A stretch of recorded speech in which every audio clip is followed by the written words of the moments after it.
Silas Kane's hands wouldn't stop shaking. He stood at the auction rail, dust coating his throat, watching them drag a woman into the ring like she was nothing. Roped at the wrists, stumbling behind two bay horses, head down, barefoot in the dirt. The auctioneer laughed. "Take her too, she's worthless." Every man in that yard grinned. Silas didn't. He reached into his pocket, counted his last coins, and said the only words that mattered. "Untie her." That decision would cost him everything, and save him from something worse. Before we begin, if stories like this move you, subscribe to this channel, and follow this story all the way to the end. Drop a comment with the city you're watching from, so I can see how far this story travels. The auctioneer's voice cracked across the yard like a whip. "Next lot, 2 bay geldings, sound enough if you ain't picky." Silas Kane pulled his hat lower and stepped closer to the rail. He didn't want to be here. He'd told himself that 3 times on the ride in, and it hadn't changed a thing. The ranch needed horses. His needed horses. 2 went lame in the same week, and a man couldn't run cattle on promises. "You biddin' or sleepin', Kane?" Holt Dawson leaned against the fence post beside him, tobacco juice staining his chin. "Thinking," Silas said. "Dangerous habit." Silas ignored him. He watched the 2 geldings circle the ring, heads low, ribs showing, coats rough from poor feed. But their legs were clean, their eyes were clear. That was enough. "I'll start at $12, the auctioneer called. 12 for the pair. Come on now, gentlemen. Winner ain't buying your hay for ya." A hand went up near the front, then another. Silas waited. He'd learned patience from his father, and stubbornness from his mother. And between those 2 things, he'd survived more than most men his age. 14, someone called. 14 and a half. The bidding slowed. Men shook their heads. A rancher near the gate muttered something about grain prices and walked away. Silas raised his hand. 15 from the man in the back, the auctioneer said, pointing. $15. Do I hear 16? Silence. Going once. Holt nudged him. Steal of the century. Going twice. Silas kept his eyes forward. Sold. The gavel cracked down hard. The auctioneer grinned, wide, ugly, the kind of smile that meant something unpleasant was coming. He jerked his chin toward the far side of the ring. "And hell, take the woman too. Comes with the lot." Silas thought he'd misheard. Then the laughter started. It came from everywhere, rough, careless, the sound of men who'd forgotten what shame felt like. Someone whistled. Someone clapped.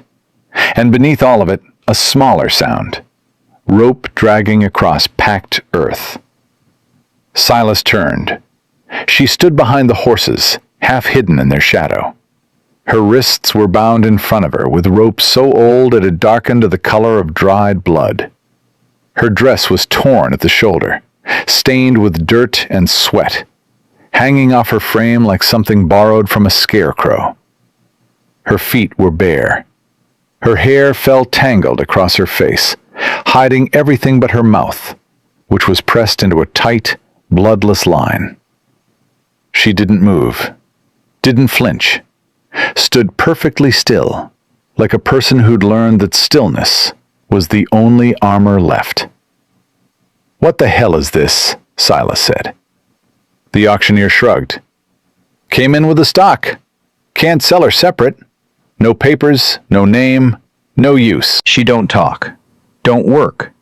Tried putting her in a kitchen. She just stood there, worthless."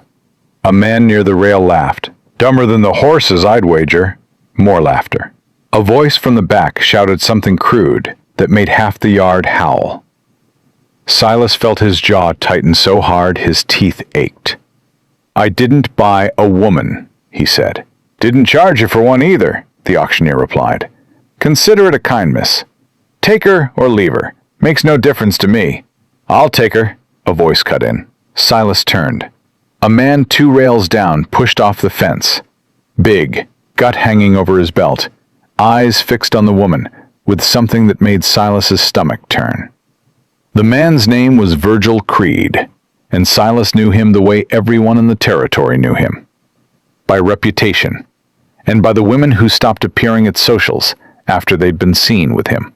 "She ain't yours, Creed," the auctioneer said. "She went with Cain's lot. Cain don't want her. Look at him. He's about to refuse." Creed smiled, slow and sure. "I'll give you $2 for the trouble." The woman's fingers curled into fists at her sides. It was the only movement she'd made. Small, tight, controlled. The kind of thing most men wouldn't notice. Silas noticed. "Untie her," Silas said. The yard went quiet. Creed's smile faltered. "Now hold on, I said untie her." Silas didn't raise his voice. He didn't need to. He looked at the auctioneer and waited. The auctioneer hesitated, glancing between Silas and Creed, calculating something. Then he waved a hand. "Cut her loose." A boy stepped forward with a knife and sawed through the rope. It fell away in pieces. The woman's hands dropped to her sides, and she swayed, just once, before catching herself against the nearest horse. Her fingers wrapped into its mane, knuckles white. "This is foolish, Cain," Creed called after him. "You're taking home a problem you can't fix." Silas gathered the reins and walked toward the gate. He didn't answer. He didn't look back. Behind him, he heard the woman's bare feet on the packed dirt, following. They were a 1/4 mile down the road before he stopped. The dust had thinned. The noise of the auction yard had faded to nothing. Silas held the horses still and listened. Her breathing was steady, measured, not the ragged panting of someone about to collapse. He turned around. She stood 6 feet behind him, arms at her sides, head still lowered. Waiting. "You don't have to follow me," Silas said. Nothing. "I ain't your owner. I didn't buy you. You understand?" Silence. He studied her. Her hands, raw, scraped, torn at the nails, didn't match the rest of her. They were fine-boned, precise, the kind of hands that belonged to someone who'd held books, not plows. And her posture, even beaten down as she was, carried something straight and deliberate beneath the exhaustion. "Can you talk?" he asked. She didn't move. Silas sighed. "All right. I got a ranch about 4 hours east. There's a bunkhouse. You can stay the night, eat something, rest. Tomorrow you can go wherever you want. That fair?" For the first time, she lifted her head. Just enough. Her eyes met his through the tangle of dark hair. Sharp, dark, measuring. Not broken, not empty. Alert. Then she lowered her gaze again and took a step forward. Silas turned back to the road. "All right then." The walk was long and hot. Summer had come in mean that year, baking the ground hard, turning the grass yellow before June was over. The horses plodded along, tails flicking at flies. Silas kept his pace steady and fought the urge to look back every 10 steps. She didn't fall behind, not once. She matched the horses stride for stride, barefoot on cracked earth, and never made a sound. When they reached the ranch, squat house, weathered corral, barn leaning slightly east, Silas led the horses to water and pointed toward the bunkhouse. "Stove inside, water in the barrel by the door. I'll bring food." She walked past him without pausing, stepped inside, and closed the door. Not a slam, just a quiet, firm click, like a decision being made. Silas stood in the yard for a long moment, hat in his hand, staring at the closed door. Then he went to the house and put together a plate of bread, cold beans, and dried beef. He carried it back and set it on the bunkhouse step. He knocked once. "Food's here." No answer. He went back to the house, sat at his table, and tried to eat. Couldn't. His mind kept circling back to the auction yard. The laughter, the rope, the way Creed had looked at her, and the way she'd clenched her fists.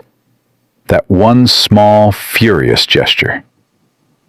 A knock broke his thoughts. Silas pushed back from the table and opened the door. She stood on the porch, the empty plate in her hands.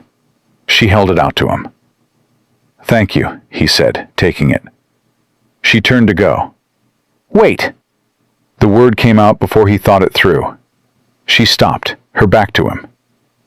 "If you need anything tonight, blankets, more water, just knock." She looked over her shoulder, that same measuring look. Then she walked back to the bunkhouse, and the door clicked shut again. Silas washed the plate slowly, turning it over in his hands. She'd eaten every scrap, even licked the plate clean. He could tell by the way nothing clung to it. He woke before dawn. Habit, mostly. Ranching didn't care if you'd slept well. He pulled on his boots, splashed water on his face, and stepped outside. And stopped. The bunkhouse door was open. The woman was crouched beside the corral fence, her hands working a loose rail back into place. She'd found a hammer somewhere, his probably, from the toolbox in the barn, and was driving a nail with short, precise strikes. Silas walked over slowly. She didn't stop, didn't look up. Just finished the nail, tested the rail with both hands, and started on the next one. "That board's been loose since April," Silas said. She drove another nail, tested it, moved on. "You don't have to do that." She paused then, set the hammer down carefully, and for the first time, she spoke. "The bottom hinge on your barn door is rusted through. It'll break within the week." Silas's chest seized. Her voice was clear, steady, educated, the kind of speech that came from schoolrooms and parlors, not frontier kitchens. "You talk," he said, and immediately felt stupid for saying it. "Yes." "They said you couldn't." "They said a lot of things." She picked up the hammer again. "Most of it was wrong." Silas lowered himself to a crouch beside her, slow, keeping distance. "You let them believe it. At the auction. You stood there and let every man in that yard think that I was worthless." She looked at him now, full on, no hair hiding her face. Her eyes were dark brown, steady, and older than her years. "A woman who can't speak, can't work, can't think. What use is she to men like that?" "None." "Exactly. And a woman with no use gets ignored, overlooked, forgotten." She turned back to the fence. "That's how I survived." Silas sat there, processing it. The silence at the auction. The stillness. The way she'd let them laugh without flinching. It wasn't weakness. It was strategy. "What's your name?" he asked. She set the hammer down again. Her fingers pressed flat against the rail, and he watched something shift behind her eyes. A calculation. A decision. "Ruth," she said. "Ruth Calloway." "Silas Kane," he tipped his hat. "My ranch, such as it is." "I know. Your name's on the mailbox." A flicker of something crossed her face. Not quite a smile, but close. "It's a good ranch. Needs work, but the bones are solid." Silas huffed. "You an expert on ranches now?"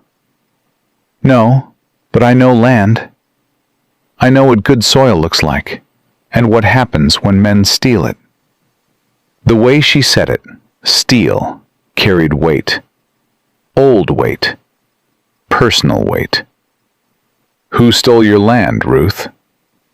She didn't answer right away. She stood up, brushed dirt from her knees, and looked out across the property. Her jaw was set, her shoulders squared. My family didn't own land, she said carefully. They took other people's. There's a difference. Silas stood up too. Took it how? Legally, which is the cruelest way. Surveys redrawn, titles challenged, judges paid. By the time the real owners understood what was happening, they were already gone. She turned to face him. My father is a man named Harlan Mercer. The name hit Silas like a fist. Mercer. He'd seen that name on documents, in newspapers, on the foreclosure notice that had taken his father's south pasture 8 years ago. Mercer Land and Rail, the company that swallowed small ranches the way rivers swallowed stones. Slowly, completely, without apology. Mercer, Silas repeated, his voice flattened to nothing. Yes, Harlan Mercer is your father. He was, until I became inconvenient. Ruth held his gaze without flinching. I found letters, contracts, proof of what he'd done. Not just the land grabs, but the bribes, the threats, the families he destroyed. I copied everything I could. And when he found out, she stopped, swallowed hard. He didn't kill me. Killing a daughter raises questions. Selling one to a cattle driver heading west, that just makes her disappear. Silas's hands had balled into fists without him realizing it. He forced them open. How long? 7 months. I was passed from camp to camp, traded for supplies, labor, whatever they needed. Her voice stayed level, but her hands shook, just once, just briefly. She pressed them flat against her thighs. The auction was the last stop. They expected me to die there or end up with someone like Creed. Either way, erased. But you didn't. No. You said, untie her, and I still don't know why. Silas looked at her, really looked, at the bruises fading on her arms, at the way she held herself upright despite everything, at the intelligence in her eyes that no amount of suffering had managed to dim. Because I watched my mother stand in a yard just like that one, he said quietly. Different circumstances, same look in her eyes, and nobody said a damn word. Ruth was quiet for a long time. Your mother, she said. What happened to her? She held this ranch together after my father lost half of it, worked herself to bone, died at 42 with calluses so thick she couldn't close her hands. He paused. Mercer Land and Rail took the south pasture. That's what started the unraveling. Ruth closed her eyes. When she opened them, they were bright, not with tears, with fury. Then I owe you more than safety, she said. I owe you the truth about what they did, and I can prove it. Prove it how? The documents I copied. I didn't leave them behind. I memorized them. Every name, every figure, every parcel number. 7 months of being treated like livestock gives you time to engrave things in your mind that no one can take away. Silas stared at her. You remember all of it? Every word. He took off his hat, ran a hand through his hair, put it back on. Ruth, if what you're saying is true, there are men who'll kill to keep it quiet. I know. That's why I need to ask you something, and I need you to answer honestly. She stepped closer. Do you want me to leave? Because if I stay, trouble comes with me. Real trouble. The kind with badges and guns and legal authority that no amount of fencing will keep out. Silas looked at his ranch, the crooked corral, the leaning barn, the house his mother had died in. He thought about what it had cost his family. Not in money, but in years, in grief, in the slow, crushing weight of injustice that nobody bothered to name. "You fixed my fence," he said. Ruth blinked. "What?" "You've been here one night. You fixed a rail that's been broken for months. You know my barn door is about to fail.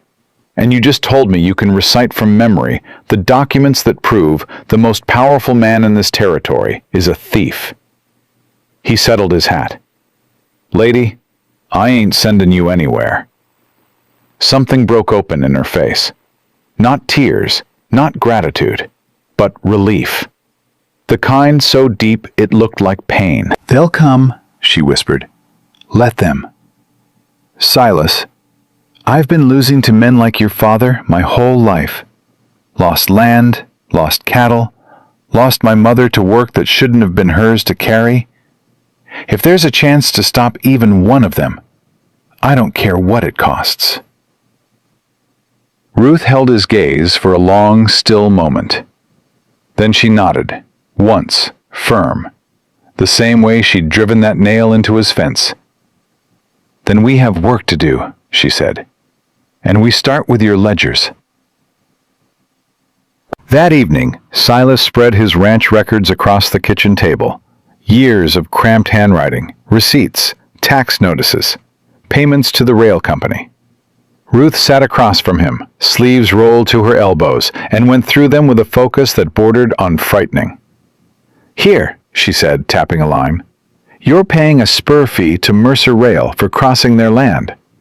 But this section," she traced the boundary on a rough map he'd sketched years ago, "this isn't their land. The original survey puts the public right-of-way 30 yards north. They moved the marker." Silas leaned in. "You're sure?" "I've seen the original filed survey. I copied the coordinates myself. Your father was paying for access to land that was already public." The anger came slowly, like heat building under a closed lid. "How much?" he asked. "Over 8 years, at the rates they charged?" Ruth did the math in her head. "Close to $400. $400. Enough to have saved the south pasture. Enough to have kept his mother from working herself into an early grave." "Son of a bitch," Silas whispered. "There's more. Your water rights. The creek that feeds your eastern pasture. Mercer filed a diversion claim on it 2 years ago. If it goes through, they can legally redirect your water supply." "They can't do that." "They can if no one challenges it. And they're counting on no one challenging it." Ruth looked up. "That's how they work, Silas. They don't take everything at once. They take it piece by piece, slow enough that by the time you notice, it's too late to fight." Silas pushed back from the table and stood. He walked to the window, hands braced on the frame, staring out at the darkening land. His land. What was left of it. "My father knew," he said. "Before he died, he said something. I thought he was rambling. They move the lines, son. Don't let him move the lines." I didn't understand. "He knew," Ruth said quietly. "He just didn't have the proof." Silas turned around. "And you do." "In my head. Every line, every number. But memory won't hold up in a hearing. We need physical copies. And to get those, we'd have to reach the Territorial Records Office in Helena." "That's a 4-day ride." "I know. Through Mercer territory." "I know that too." They looked at each other across the table. Two people with nothing left to lose and everything to gain. The lamplight threw long shadows across the walls. Outside, the summer heat was finally breaking, evening air pouring through the open windows like a held breath releasing. "We ain't riding anywhere tonight," Silas said. "But tomorrow, we plan." Ruth gathered the papers carefully, stacking them with the precision of someone who understood that documents were weapons. "Tomorrow," she agreed. She rose from the table and moved toward the door. Paused. "Silas?" "Yeah?" "At the auction, When you told them to untie me, you didn't know any of this. You didn't know about Mercer, about the documents, about any of it. No. Then why? He was quiet for a moment. Because nobody should be thrown in free with the livestock, Ruth. That's not a complicated idea. She held his gaze. Something passed between them. Not romance, not yet, but the beginning of something that would prove harder to break than rope or chain. No, she said softly. It isn't. The door closed behind her. Silas sat back down at the table, alone with his father's ledgers and his mother's ghost, and the slow, burning certainty that everything he thought he knew about his life was about to change. Outside, Ruth Calloway sat on the bunkhouse step, face tilted toward the summer sky, and for the first time in 7 months, she breathed without counting the cost. She was not safe, she knew that, but she was no longer alone. And for a woman who'd been erased from the world, that was enough to start. Ruth was already at the corral when Silas came out at first light. She had both geldings brushed down and was checking their hooves, lifting each one with a confidence that said she'd done it before. You know horses, Silas said. I know a lot of things men don't expect me to know. She set the hoof down and straightened. We need to talk about Helena. I've been thinking on it. And? 4 days through open country. Mercer's got riders between here and there. If they're already looking for you, they are. Then we can't just ride the main road like Sunday churchgoers. Ruth wiped her hands on her skirt. There's a back route, through the Bitterroot Pass, then north along the river. Adds a day, but it avoids every Mercer checkpoint I know of. Silas frowned. How do you know they're checkpoints? Because I spent 7 months being moved through them. Her voice didn't waver. I know where they post men. I know the rotation. I know which ones drink on duty and which ones don't. He studied her face. No bravado, no performance, just the hard-earned knowledge of someone who'd survived by paying attention when no one thought she was capable of it. We'll need supplies, he said. I've got enough for maybe 3 days if we stretch it. Then we don't stretch it. We move fast and light. Ruth crossed her arms. But there's a problem we haven't discussed. Just one? Your neighbor, Holt Dawson. He was at the auction. He saw you take me. How well do you trust him? Silas hesitated. Holt had been his neighbor for 6 years. They'd shared fences, traded labor during roundup, split a bottle of whiskey on more than a few cold nights. But trust was a word that meant different things depending on what it cost. He's a decent man, Silas said carefully. Decent men talk, Silas, especially when someone offers them a reason to. Before he could answer, the sound of hooves reached them from the road. Both of them turned. A single rider crested the hill, moving at an easy pace. No urgency, no threat. Silas recognized the slouch in the saddle before he saw the face. Holt Dawson reined up at the gate and tipped his hat. Morning, Kane. Holt. Holt's eyes slid past Silas to Ruth, who stood motionless by the corral. He looked at her for a long moment, then looked back at Silas with an expression that was trying very hard to be casual. Heard you got yourself a bargain at the auction yesterday. I bought 2 horses. That ain't all you brought home. Whole town's talking. Holt dismounted and looped his reins over the fence post. Virgil Creed's been running his mouth at the saloon. Says you stole his property. Ruth's jaw tightened. Silas saw it and stepped forward, putting himself between her and Holt without making it obvious. She ain't property, Silas said. Not mine, not Creed's, not anyone's. Holt raised his hands. Easy, friend. I ain't here to argue. I came to warn you. He lowered his voice. Creed rode out to the telegraph office last night. Sent a wire.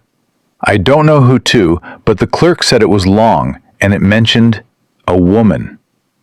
Silas felt something cold settle in his gut. He glanced at Ruth. Her face had gone still, that same controlled blankness he'd seen at the auction. "How do you know what the clerk said?" Silas asked. "Because the clerk is my wife's cousin, and he talks too much when he drinks, which is always." Holt looked at Ruth again. "Ma'am, I don't know who you are or where you come from, but if Virgil Creed is sending wires about you, it ain't because he's concerned for your welfare." Ruth stepped forward. "What exactly did the wire say?" "Just that a woman matching a certain description turned up at auction and went home with Silas Kane, and that she might be worth something to the right people." "Worth something," Ruth repeated. The words came out like a blade drawn slow from a sheath. "His words, not mine." Holt turned back to Silas. "I don't know what you've gotten into, Kane, but I've known you long enough to say this straight. Whatever it is, get ahead of it, before it gets ahead of you." He mounted up without waiting for a response, touched the brim of his hat, and rode back the way he came. Silas and Ruth stood in silence until the hoofbeats faded. "We don't have 4 days," Ruth said quietly. "We might not have 2. "I know. If Creed wired Mercer's people, they'll send riders, fast ones. They could be here by tomorrow night." Silas turned to her. "Then we leave today." "The horses aren't rested." "They'll rest on the trail. Pack what we need. I'll saddle up." Ruth didn't argue. She moved toward the bunkhouse with purpose, gathering the few things she'd need.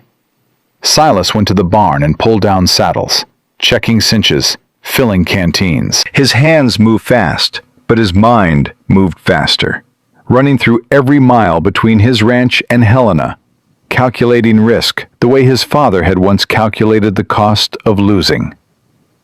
They were mounted within the hour.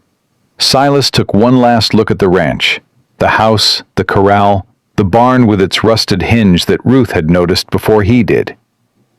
He wondered if he'd see it again. "Silas!" Ruth's voice pulled him back. She sat her horse steady, spine straight, eyes forward. "Don't look back. It slows you down." He turned his horse toward the hills. "Speaking from experience?" "7 months of it." They rode hard through the morning, keeping to the low ground, following creek beds and tree lines. Ruth navigated without hesitation, calling out turns and landmarks with the certainty of someone reading a map she'd memorized. "There's a crossing 1/2 mile ahead," she said around midday. "Mercer posts a man there during cattle season, but he pulls out by June." "It's July." "Exactly." They reached the crossing, a shallow ford where the river ran wide and slow, empty. Ruth had been right. They pushed through, water splashing up past the horses' knees, and climbed the far bank without stopping. It was past noon when Ruth pulled up short. Silas reined in beside her. "What?" She pointed toward the ridge to the east. A thin column of dust rose against the blue sky, the kind kicked up by horses moving at speed. "How many?" Silas asked. Ruth shaded her eyes. "At least 3, maybe 4. "Could be anybody." "Could be, but they're coming from the direction of town, and they're moving fast on a day when sensible men stay out of the heat." She looked at him. "That's not anybody, Silas. That's intent." He didn't waste time debating it. "The ravine, 1/4 mile south. We cut through and come out on the other side before they crest that ridge." They spurred the horses and rode hard, the ravine swallowing them in shadow and loose rock. The footing was treacherous. Silas's gelding stumbled twice, but Ruth kept her horse steady, guiding it with her knees and a firm hand, and they emerged on the far slope just as the dust column on the ridge shifted direction. "They're tracking us," Ruth said. There was no panic in her voice, only assessment. "Off the trail then. We go cross-country." "That adds another day." "Better than the alternative." Ruth nodded. They turned west, away from the road, away from everything predictable, and pushed into country that hadn't seen a trail in years. By late afternoon, they'd put enough distance behind them that Silas allowed himself to breathe. They stopped in a hollow where a spring fed a small pool and let the horses drink. Ruth dismounted and knelt by the water. She cupped her hands, drank, and sat back on her heels. "You need to know something," she said. "More bad news?" "Context." She turned to face him. "My father didn't just take land, Silas. He killed for it. Not directly, he'd never dirty his own hands. But there were ranchers who fought back, families who refused to sell. They had accidents, fires, stampedes that came from nowhere." She paused. "Your father's south pasture, the one Mercer took. Do you know how the foreclosure started?" Silas's throat tightened. "Missed payments, 3 in a row. Bank called the note." "And why did he miss those payments?" "Cattle died. Bad water in the creek that winter. 40 head, gone in a week." Ruth's eyes held his. "The water wasn't bad by accident. Mercer's men poisoned the upstream feed. I've seen the order. It was written in my father's hand." The world tilted. Silas grabbed the saddle horn to steady himself, though he was already on the ground. His father's face flashed through his mind. The confusion, the grief, the slow surrender of a man who couldn't understand why everything kept going wrong. "He didn't just lose the land," Silas said. His voice scraped raw. "He lost himself after that. Stopped eating. Stopped talking. Died that spring like he'd just given up." "I know," Ruth whispered. "And I'm sorry. I'm sorry my blood did that to your family." "Don't." The word came out harder than he intended. "Don't apologize for him. You're not him." "I carry his name." "You carry his evidence. There's a difference." Silas straightened. The grief was there, hot, enormous, threatening to swallow him whole. But beneath it, something harder was forming. Something with edges. "Those documents in your head, the ones that prove what he did, can they bring him down? If we get them entered into the territorial record before he can suppress them? Yes. His whole operation collapses. Every fraudulent survey, every bribed judge, every stolen acre, it all unravels. Then we ride faster." Ruth stood and put her hand on his arm. It was the first time she'd touched him. Her grip was firm, her fingers still rough from 7 months of being someone's labor. "Silas, if we do this, if we make it to Helena and file those records, he won't just send riders. He'll send killers. And he won't just come after me. He'll come after you, your ranch, everything you have." "I don't have much." "You have land. You have a name. You have a life." "I have a life built on a lie. My father died because your father poisoned his cattle, and I've been paying rent to the men who did it." He covered her hand with his. "I'm already in this, Ruth. I was in it before I ever met you. I just didn't know it." She held his gaze for a long, searching moment. Whatever she found there seemed to settle something inside her, because she nodded once, that same firm, decisive nod, and released his arm. "There's a homestead at the base of the Bitterroot," she said, all business again. "Belongs to a woman named Ida Polk. She sheltered me once, weeks ago, when I was being moved between camps. She didn't ask questions then. She might help again." "You trust her?" "She fed me when I had nothing to offer in return. In my experience, that's the most trustworthy thing a person can do." They mounted up and rode until the light started to fail. Ruth led them along the base of the foothills, following water where she could find it, reading the land with an ease that surprised him. "You ride well for a woman who grew up in parlors," Silas said. "I grew up watching my father take land from men on horseback. I learned to ride so I could understand what he was stealing." She glanced sideways at him. And I rode every chance I got because it was the only time I felt free. They made camp in a stand of cottonwood. No fire, Ruth insisted. Too visible, she said. They sat in the growing dark, eating jerky and hardtack, backs against their saddles. Tell me about your mother, Ruth said. Silas chewed slowly. Margaret Kane, toughest woman I ever knew.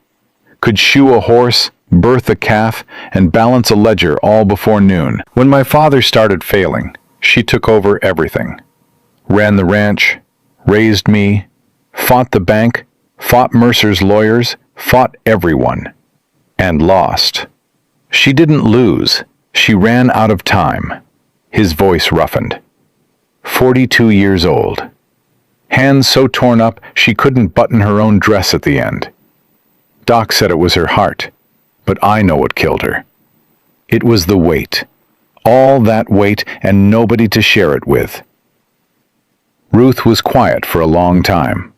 Then she said, "My mother died when I was 12. Fever. My father never spoke of her again. Not once. It was like she'd never existed.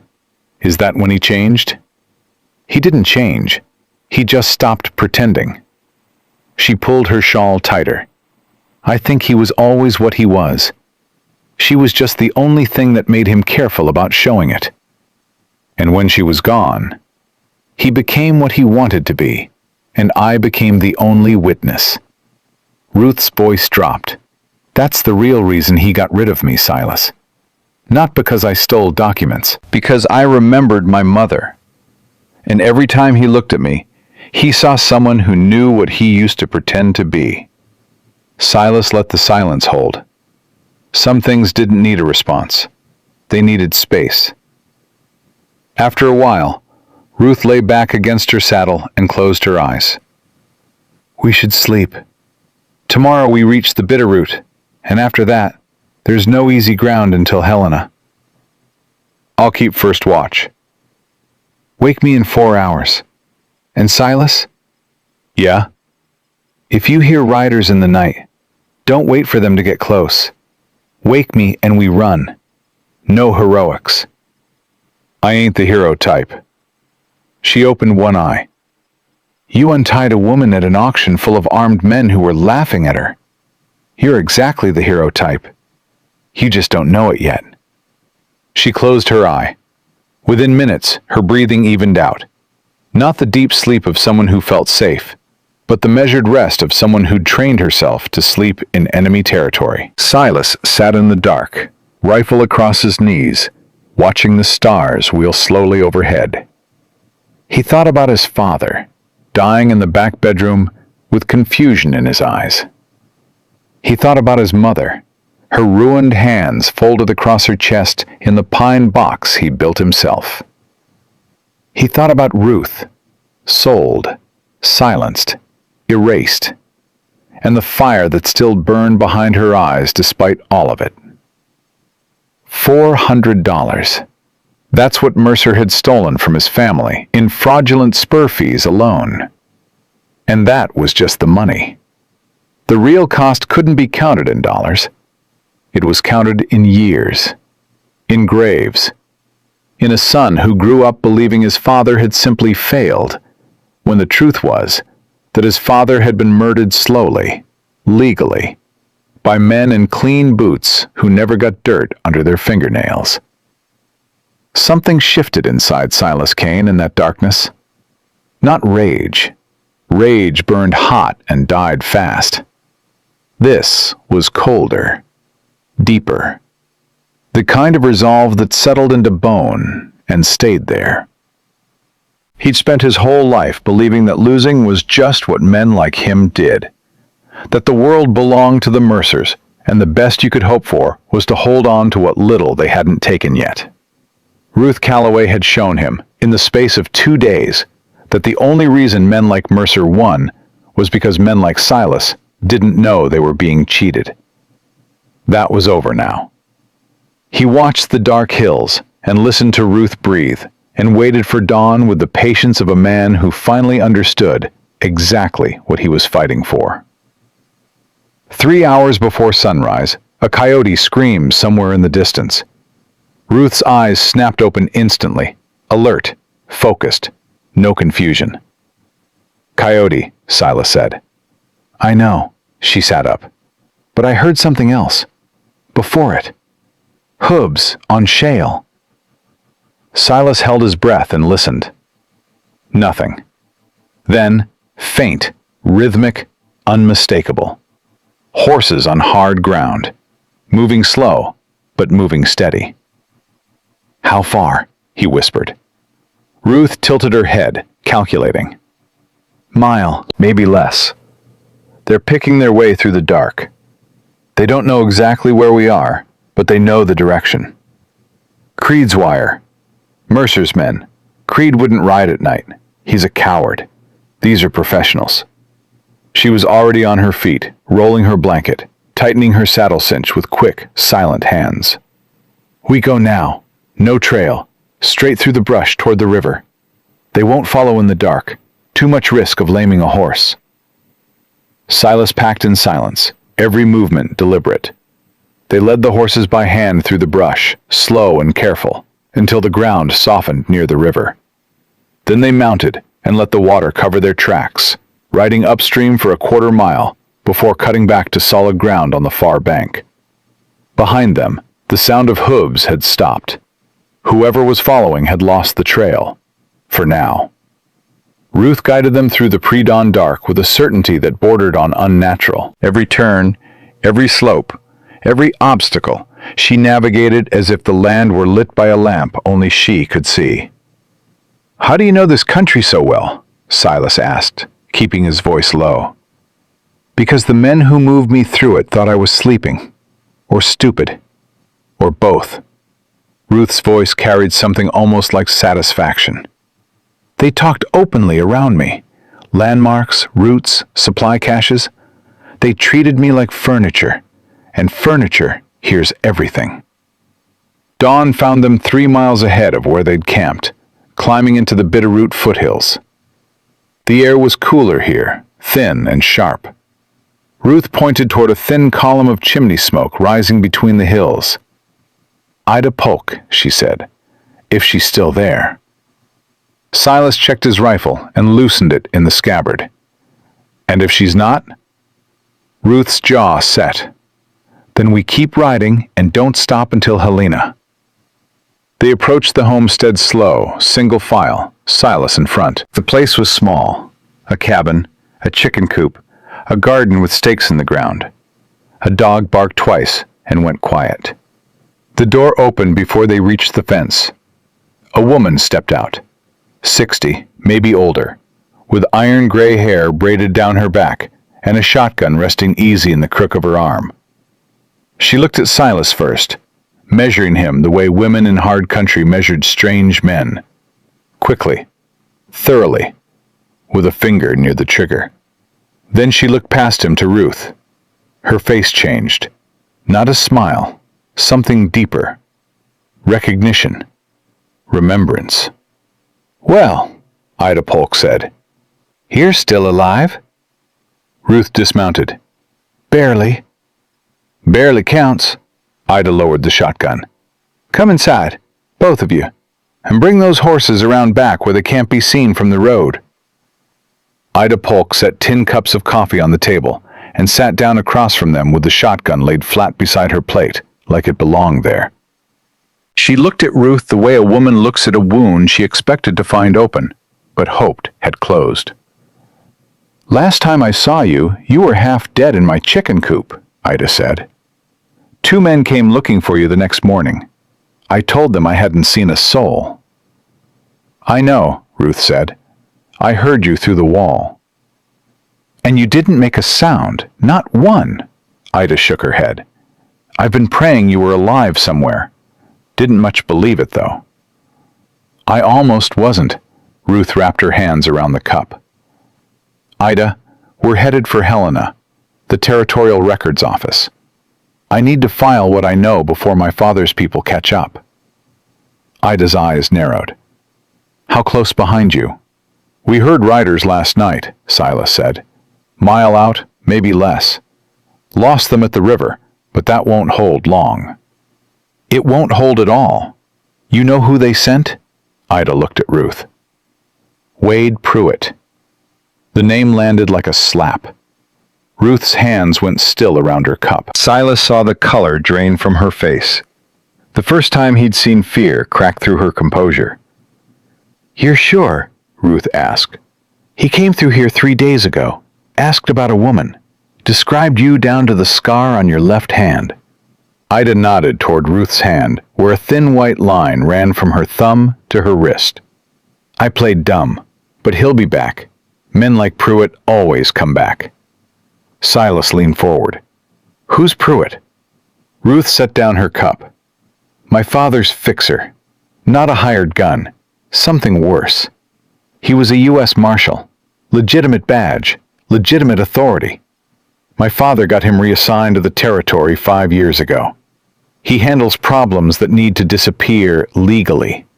Meaning he can arrest you. Meaning he can arrest anyone. And once you're in his custody, you don't come back out." Ruth's voice had gone flat. "He killed a rancher named Tom Sutter 2 years ago. Shot him during a so-called prisoner transport. Called it an escape attempt. No investigation, no questions." Silas sat back. "So we're running from a lawman. We're running from a killer with a badge. There's a difference, and it matters. Because when we get to Helena, no one will believe us over him unless we have those records in hand." Ida stood up and went to the window. She looked out for a long time, then turned back. "You've got maybe 8 hours before he picks up your trail again. The river bought you time, not distance." "Can we make Helena in 8 hours?" Silas asked Ruth. "Not on tired horses. Not through the pass." Ida crossed her arms. "There's another way. My late husband used to run freight through the Bitterroot before Mercer shut down the Independence. There's a logging road, abandoned now, that cuts through the north side of the range. Comes out above Helena, maybe 6 miles from town. It's rough, but it's fast, and nobody uses it anymore." "Nobody uses it because it's a death trap in the dark," Ruth said. "You won't be in the dark. You'll be in broad daylight if you leave now." Ida walked to a shelf and pulled down a folded piece of canvas. She spread it on the table, a hand-drawn map, creased and stained, with routes marked in faded ink. "My husband drew this. Every turn, every washout, every place where the road narrows. I've kept it because I knew someday someone would need it." Ruth studied the map, tracing routes with her finger. "This cuts a full day off the ride." "Day and a half if you push it." Silas looked at the map, then at Ida. "Why are you helping us?" Ida met his eyes without blinking. "Because Harlan Mercer took my husband's freight business and gave him a choice. Sell for pennies or lose everything. He sold. Then he drank himself to death in 2 years." She paused. "I've been waiting a long time for someone to fight back. Didn't expect it to be his own daughter." Ruth folded the map carefully. "Ida, when Pruitt comes through here again, let me worry about Pruitt. I've been lying to powerful men since before you were born, girl. I'm good at it." Ida reached under the table and pulled out a canvas sack. "Dried meat, biscuits, 2 canteens. That'll get you to Helena if you don't stop." Ruth stood and took the sack. For a moment, the two women looked at each other. No words, no embrace, just a shared understanding that passed between them like a current. "Thank you," Ruth said. "Don't thank me. Win." Ida picked up her shotgun. "Now get off my land before you bring trouble to my door." They rode out the back of Ida's property and found the logging road within the hour. It was narrow and overgrown, barely wide enough for 2 horses abreast, but the footing was solid and the grade was steady. Ruth held the map open against her saddle horn and called directions without hesitation. "Fork ahead, go left. The right branch dead ends at an old mill. How's the map holding up? Better than we are. Ruth glanced at him. When's the last time you ate something? Whenever you did. That's not an answer. Silas reached into the sack and tore off a piece of jerky. Happy? Ecstatic. She took a piece for herself. Silas, we need to talk about what happens when we get to Helena. I figured we walk into the records office and start filing. It's not that simple. The territorial clerk is appointed by the governor. The governor owes favors to half the men my father owns. If Pruitt gets word to Helena before we do, that office will be closed to us. Then we get there first.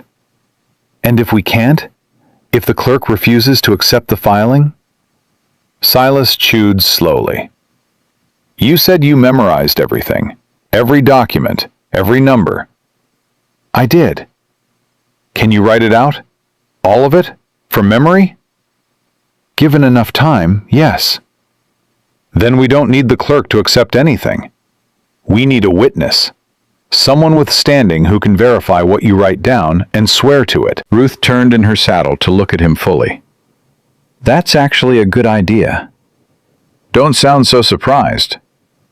I'm not surprised. I'm impressed. There's a difference. She thought for a moment. There's a federal judge in Helena, Samuel Craddock. He's not connected to Mercer. He was appointed from Washington, and he's made enemies locally because he won't play along. If we can get to him directly, a federal judge will see us? He'll see me. When I tell him my name and what I'm carrying in my head, he'll see me. Ruth's voice hardened. My father has spent 20 years building an empire on stolen ground. One honest judge is all it takes to start pulling it apart. They pushed on. The logging road climbed steadily, winding through cuts in the hillside. The horses were tired but willing, and Ruth kept them moving with a steady hand. It was mid-afternoon when Silas heard it. A gunshot. Single, sharp, echoing off the hills behind them. Both horses spooked. Silas grabbed his reins tight and steadied the gelding. Ruth did the same. Signal shot, she said. They found our trail. How far? That echo. 2 miles, maybe 3. But they know the direction now. Can we outrun them? On fresh horses, yes. On these? Ruth looked at the lathered necks of their mounts. We have to try. They kicked into a canter, the logging road blurring beneath them. Ruth rode low over her horse's neck, the map clutched in one hand, calling out turns as they came. Left at the split rock. Bridge ahead, walk the horses across, the boards are rotted. Hard right after the creek. Don't miss it or we drop into a ravine. Silas followed her every command without question. Behind them, the sound of pursuit grew, faint at first, then steady, the drumming of multiple horses on hard ground. Another gunshot. Closer. That's not a signal, Silas said. That's a warning. They want us to stop. If they wanted us dead, they'd save the ammunition. Comforting. I'm not trying to comfort you. I'm trying to keep you alive. Ruth pulled up sharply. The road forked. She stared at the map, then at the terrain, then back at the map. Ruth, I know. Give me a second. We don't have a second. Left. She kicked her horse forward. Left and then straight for 2 miles. The road drops down to the valley floor. Once we're in the open, we run flat out for Helena. They took the left fork at speed. The road narrowed, the hillside pressing in on both sides. Silas's horse stumbled on loose rock, but recovered. Behind them, the hoofbeats were louder now. Organized, relentless. The road dropped suddenly, spilling them out onto flat ground.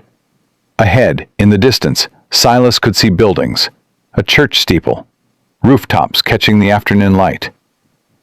Helena, Ruth breathed. How far? 4 miles, maybe 5. We can make it. Silas, Ruth's voice changed.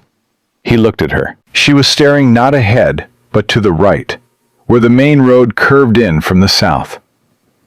3 riders had emerged from the tree line and were positioned across the road between them and town. They sat motionless, waiting. The man in the center wore a marshal's badge that caught the sun.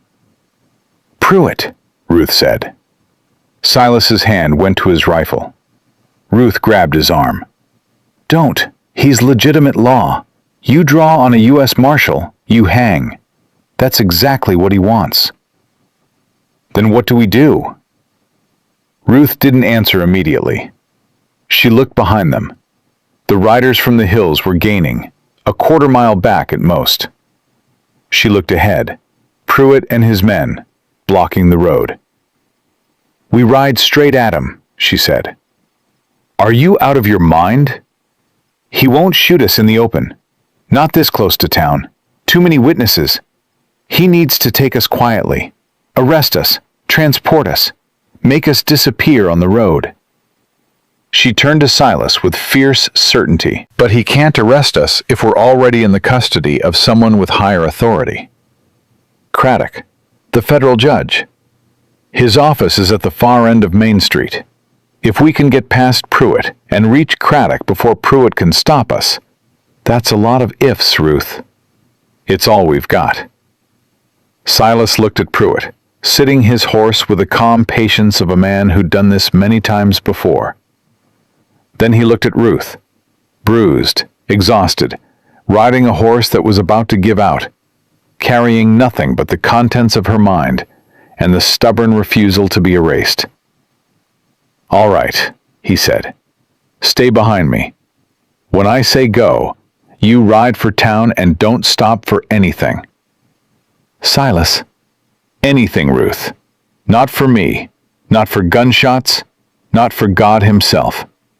You get to that judge's office and you start talking. Promise me." Her eyes glistened.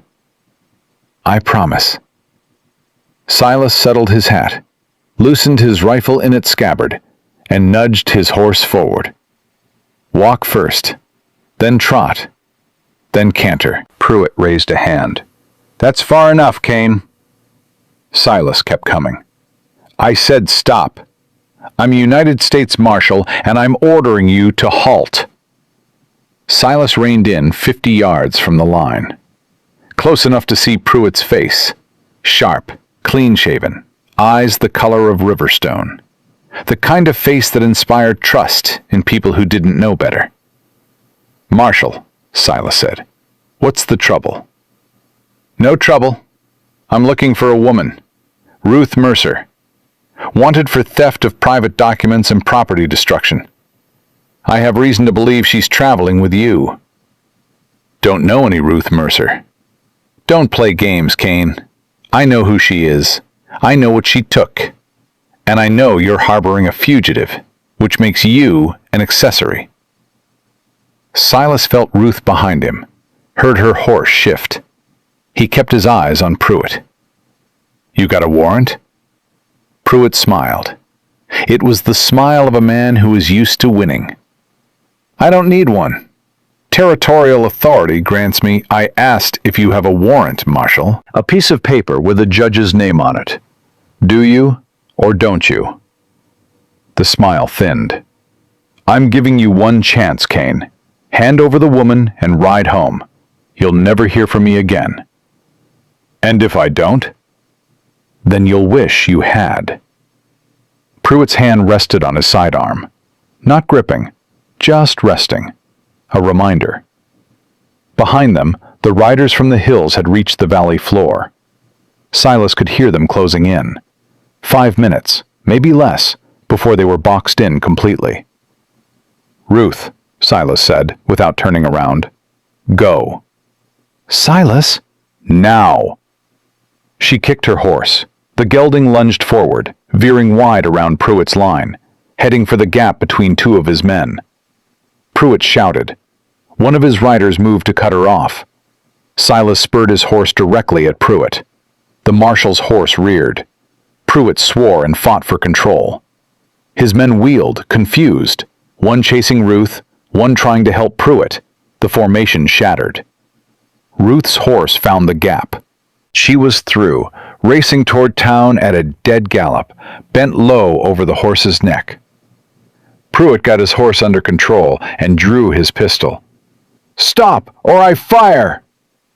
"Go ahead, Marshal," Silas said, putting himself between Pruitt's gun and Ruth's retreating back. "Shoot an unarmed rancher in front of the whole valley. See how that warrant works out for you." Pruitt's jaw clenched so tight the muscle jumped. He aimed past Silas at Ruth's shrinking figure, then lowered the gun. "You're a dead man, Kane." "Maybe, but she's gone." Pruitt's men regrouped. One grabbed Silas's reins, another pulled his rifle from the scabbard. Pruitt rode up close enough that Silas could smell the pomade in his hair. "Where is she going?"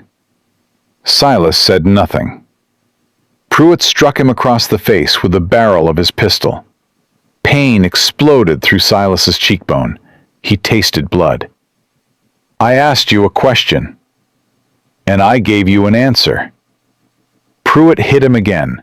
Stars burst behind Silas's eyes. He gripped the saddle horn to keep from falling. "You think this is brave?" Pruitt said. "You think you're some kind of hero? I've put better men than you in the ground, Kane. Legally. Quietly. Nobody asked questions, and nobody mourned." Silas spat blood. "My father was one of those men. You remember him? South pasture, 8 years ago. Cattle poisoned. Land foreclosed. Man dead within the year." Something flickered in Pruitt's eyes. Recognition, or something close to it. "I don't know what you're talking about." "Yeah, you do. And so does the woman riding toward Helena right now, with every dirty detail your boss ever committed burned into her memory." Silas smiled through the blood. "You can beat me all day, Marshal. Won't change what she knows." Pruitt stared at him. Then he turned to his men. "Leave him. He's nothing." He wheeled his horse toward town. "Ride! Cut her off before she reaches Main Street." The 3 men spurred their horses and thundered toward Helena. Silas sat alone in the road, blood running down his chin, one eye swelling shut, watching them go. He waited until they were small in the distance. Then he bent forward, gripped his horse's mane, and followed. Slow, steady, hurting with every stride. Ruth had a head start, maybe 2 minutes, maybe less. But she was riding a dying horse toward a town she'd never been to, looking for a judge she'd never met. And behind her came 3 armed men with legal authority to stop her. 2 minutes. That was all he'd bought her. He prayed it was enough. Ruth hit the outskirts of Helena at a gallop. People scattered. A woman screamed. A dog bolted across the road. Ruth pulled her horse between buildings, cutting through an alley, emerging onto what had to be Main Street. She scanned the storefronts: general store, bank, saloon, hotel. Her eyes raced over every sign, every shingle. There, at the far end of the street, a 2-story building with a brass plate beside the door. She couldn't read it from this distance, but she didn't need to. Ida's husband's map had included landmarks in town, and Ruth had memorized those too. She kicked her horse forward. The gelding was staggering now, foam streaking its neck, but it ran. It ran because she asked it to, and because some creatures will give everything they have when the hand on the rein is steady and the need is real. Behind her, hooves on the street. Pruitt's men. "Stop that woman!" Pruitt's voice, carrying over the noise of the town. "Federal authority, stop her!" People turned. Some moved to obey. A man stepped into the street with his arms raised. Ruth went around him. The horse nearly clipped a wagon. She held on, knees locked, hands white on the reins. 50 yards. 30. 20. She pulled the horse to a sliding stop at the building's steps, threw herself from the saddle before the animal had fully stopped, and ran up the stairs. The door was locked. Ruth pounded on it. "Judge Craddock, my name is Ruth Mercer. I have evidence of territorial fraud. Open the door. Nothing. She pounded again. Pruitt's horse rounded the corner at the end of the street. Judge Craddock! Ruth's voice cracked. She hit the door with both fists. Please, they're coming! A lock turned. The door opened. A man stood in the doorway, 60, white-haired, spectacles, wearing a vest and shirt sleeves. He looked at Ruth, wild-eyed, filthy, barefoot, breathing like a hunted animal. Who are you? He said. Ruth Mercer, Harlan Mercer's daughter. I have evidence that will bring down every fraudulent land claim in this territory, and there's a man with a badge coming up the street right now to kill me before I can tell you what I know. Judge Samuel Craddock looked past her, saw Pruitt dismounting, hand on his gun, moving fast. Come inside, the judge said. Ruth stepped through the door. Craddock closed it behind her, turned the lock, and slid a heavy bolt into place. Pruitt hit the door 10 seconds later. Open up, Judge. Federal business. Craddock didn't move from where he stood. He looked at Ruth, then at the door, then back at Ruth. Federal business, he repeated quietly. Is that what we're calling it now? He walked to his desk, sat down, and folded his hands. Start from the beginning, Miss Mercer, and don't leave anything out. Ruth sank into the chair across from him. Her hands were shaking. Her horse was dying in the street. Somewhere out on the road, a man with blood on his face was riding toward her with everything he had left. She opened her mouth and began to talk. Outside, Wade Pruitt pounded on the door again, and again, and again. But the lock held, and the judge didn't answer, and for the first time in 20 years, Harlan Mercer's reach had found a door it couldn't open. Ruth talked for 2 hours. She didn't pause, didn't waver, didn't ask for water. She recited names, dates, parcel numbers, dollar amounts, signatures on contracts she'd read by candlelight in her father's study while he slept. Judge Craddock sat across from her, writing it all down in a hand that grew faster and harder with every page. Outside, Pruitt had stopped pounding. That was worse than the noise. The Sutter Ranch, Ruth said. Township 12, Range 4. My father filed a competing survey in April of 1872. The original was destroyed in a courthouse fire that he paid a man named Del Hutchins to set. Tom Sutter contested the claim. 3 months later, Sutter was killed during a prisoner transport overseen by Wade Pruitt. Craddock's pen stopped. You're accusing a United States Marshal of murder. I'm accusing him of 5 murders. Sutter was just the one people noticed. And you can name the others? James Polk, freight operator out of the Bitterroot. His death was ruled an accident. Wagon went off a cliff. His widow, Ida, is still alive and will testify that Mercer's men sabotaged the axle. Craddock set his pen down. Ida Polk. I know that name. She filed a complaint 4 years ago. It was dismissed for lack of evidence. Because the evidence was in my father's office, and now it's in my head. The judge studied her. Miss Mercer, what you're describing is a criminal conspiracy that spans 2 decades and involves elected officials, appointed officers, and federal law enforcement. If even half of what you're saying is true, all of it is true, then you're the most dangerous woman in the territory, and the man standing outside my door knows it. Ruth leaned forward. Which is why I need you to act now, Judge. Not tomorrow, not next week. Now, before Pruitt finds a way to make this legal. Craddock was quiet for a long moment. Then he stood, walked to a cabinet, and removed a leather-bound book. He opened it and began writing. I'm issuing an emergency order of protection in your name. It bars any law enforcement officer from taking you into custody pending a formal judicial review of the allegations you've presented. He looked up. It won't stop a bullet, but it'll stop an arrest. That's enough for now. There's more.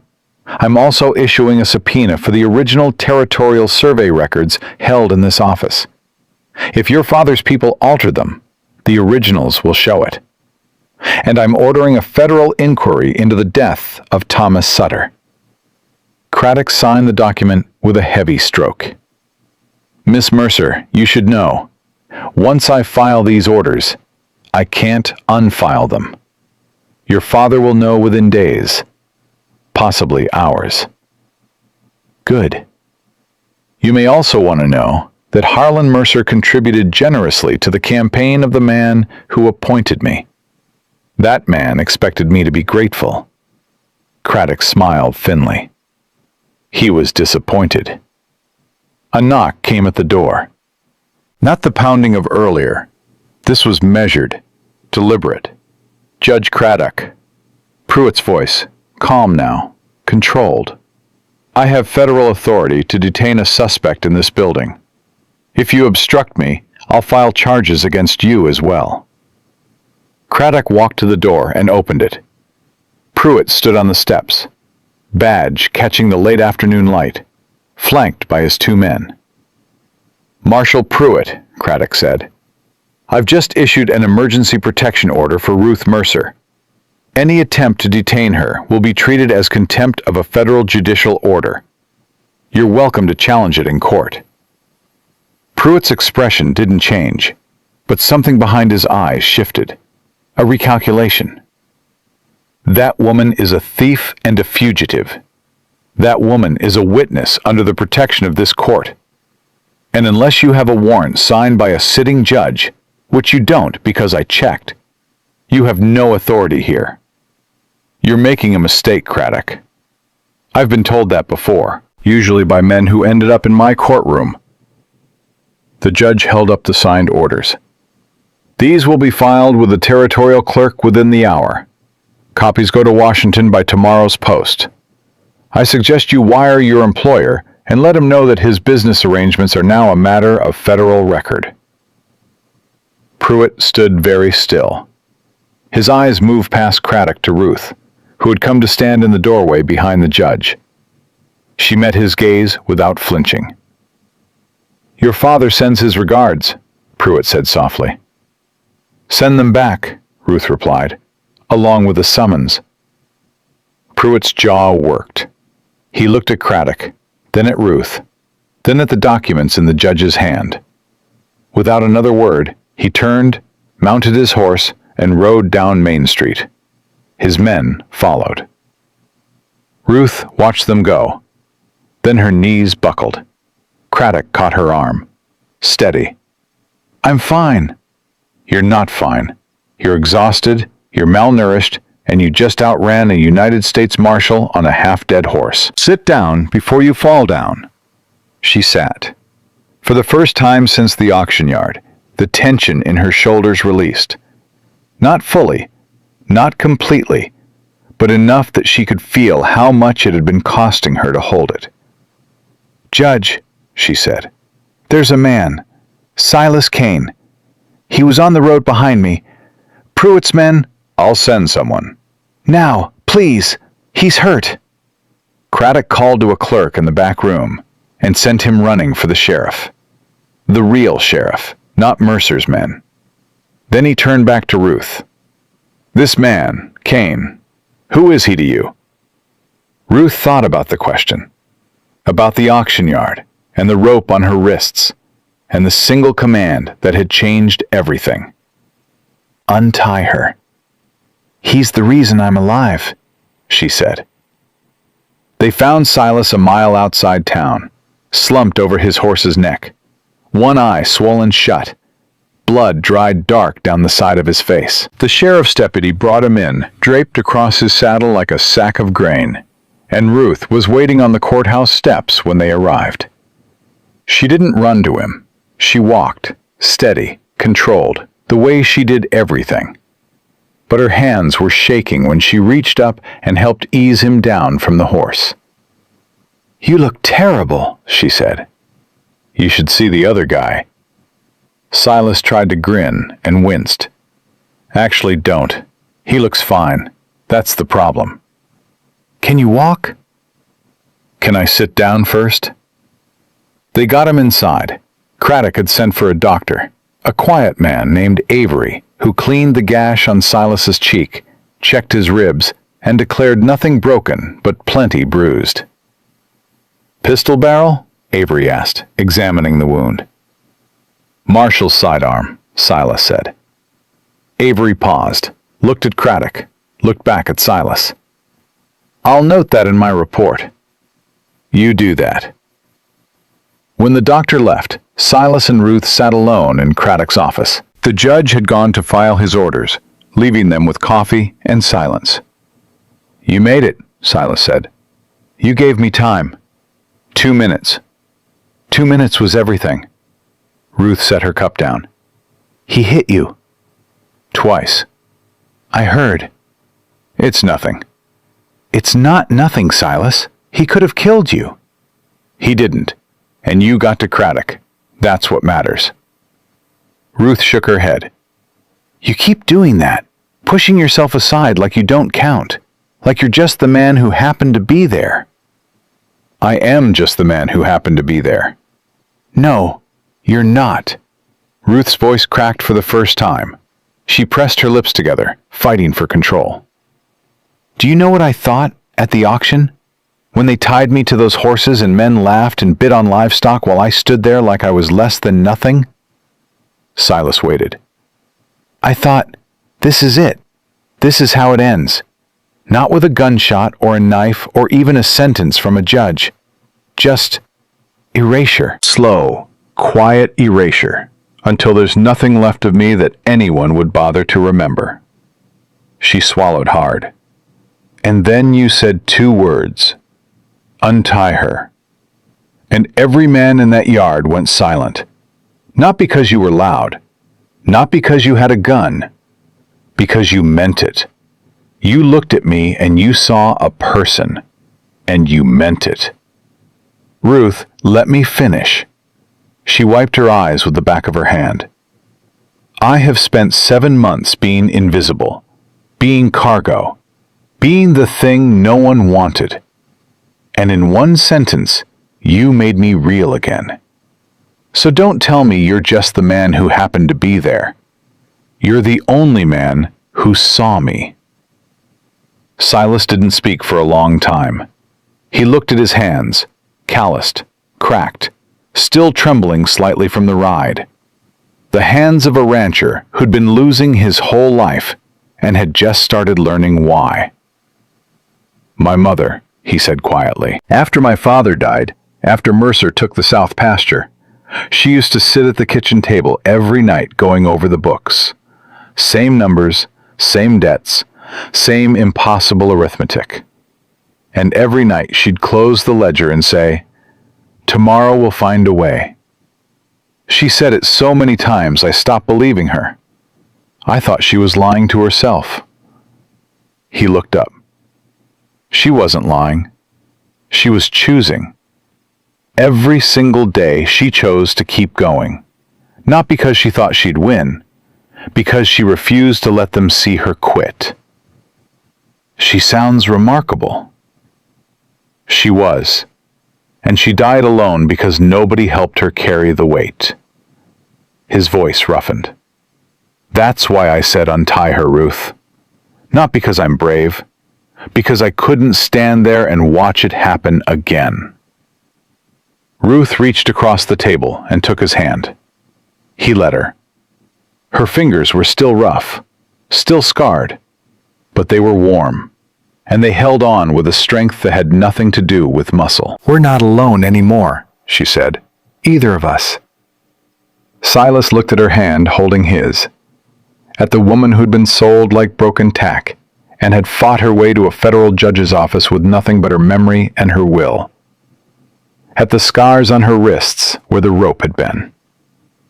No, he said. We're not. Craddock returned an hour later with news. The territorial clerk had accepted the filings. The original survey records had been pulled and were being compared with Mercer's filed versions. Discrepancies were already appearing. It started, Craddock said, "but I need to be honest with you both. What happens next won't be fast, and it won't be clean. Mercer has lawyers, connections, and money. He'll fight this at every level." "Let him fight," Ruth said. "He's never had to fight someone who knows every lie he's told." "There's something else." Craddock sat down heavily. "I sent a wire to Washington requesting a federal investigation into Marshal Pruitt. The response came back within the hour. Pruitt's been reassigned. Effective immediately, he's no longer authorized to operate in this territory." Silas straightened. "That fast?" "That fast. Which tells me two things. First, Washington already had concerns about Pruitt. Second, someone very high up wants this resolved quietly." Craddock looked at Ruth. "Your father has friends in Washington, but he also has enemies, the kind who've been waiting for exactly this kind of opening." "My father made the mistake powerful men always make," Ruth said. "He assumed that fear was the same as loyalty. The moment his people sense weakness, they'll turn on him to save themselves." "That's already happening.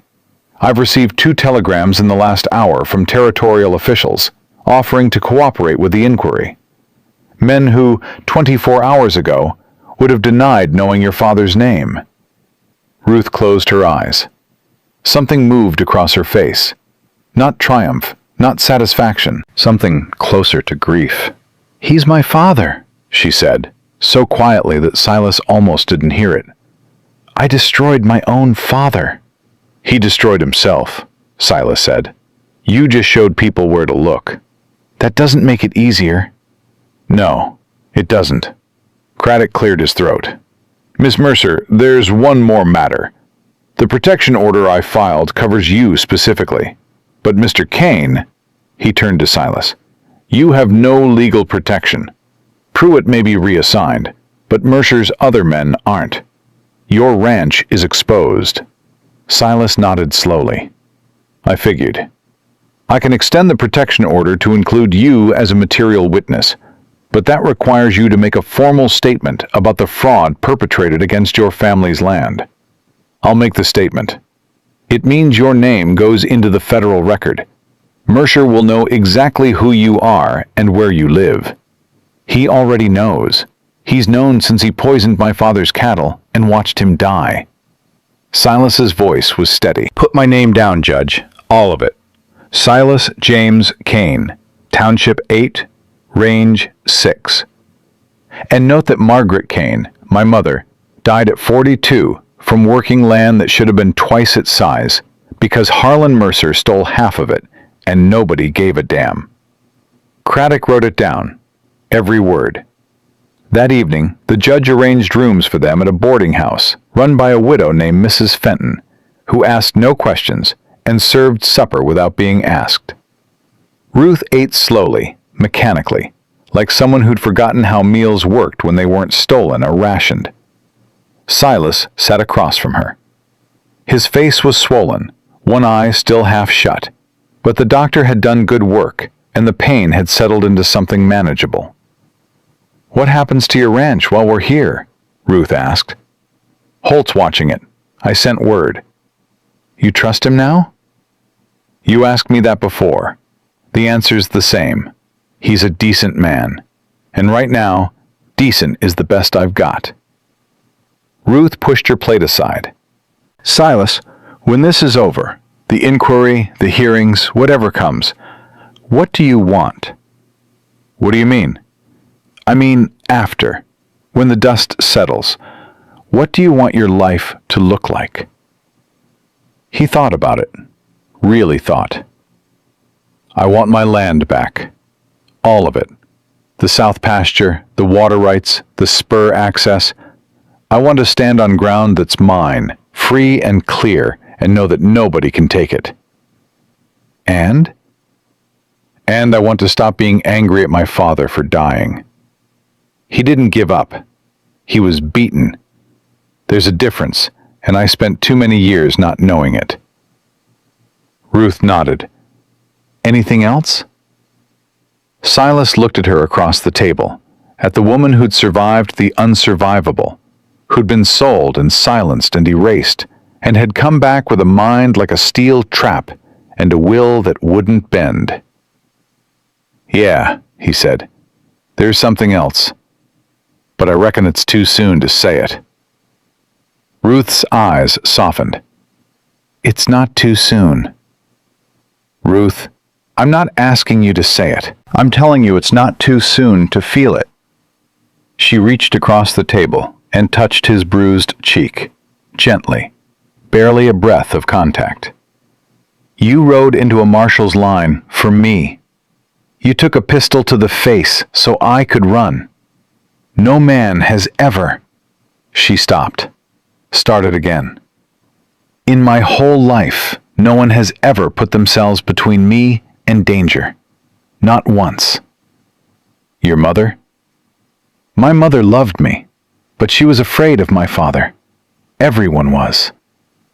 Ruth pulled her hand back. "You weren't afraid." "I was terrified."